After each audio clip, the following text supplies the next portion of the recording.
নমস্কার বন্ধুরা, মমতা কিচেন হাউসে সবাইকে জানাই স্বাগত। আজকে রেসিপি শুরু করছি ফুল চিংড়ির পকোড়া। দিয়ে দিলাম বেসন, পরিমাণ মতন বেসন দিলাম, পেঁয়াজ কুচি দিয়ে দিলাম, লঙ্কা কুচি দিয়ে দিলাম, রসুন আদা রসুনের পেস্ট দিয়ে দিলাম, ধনেপাতা কুচি দিলাম, হলুদ গুঁড়ো, স্বাদ মতন লবণ,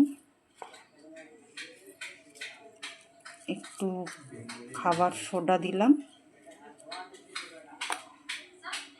ফুল চিংড়িগুলো দিয়ে দিলাম। আপনারা চাইলে কর্নফ্লাওয়ারও দিতে পারেন, আমি স্কিপ করলাম কর্নফ্লাওয়ারটা। আপনারা কর্নফ্লাওয়ারটা দিলে মুচমুচে হবে, টেস্টি হবে। উপকরণগুলো আমি মিক্স করে নিয়েছি, এরম করে মিক্স করে নিলাম, নিয়ে এবার পকোড়াগুলো ভেজে নেব। আচ্ছা, এবার ফুল করতে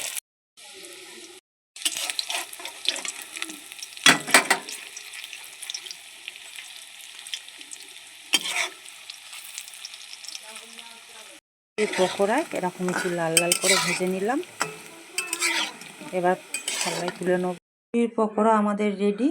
তো আমি এরকম করে বানিয়েছি, খুব সুন্দর লেগেছে। আপনারা বাড়িতে ট্রাই করবেন। আমার রেসিপিটা যদি ভালো লেগে থাকে প্লিজ একটা লাইক কমেন্ট করে দেবেন।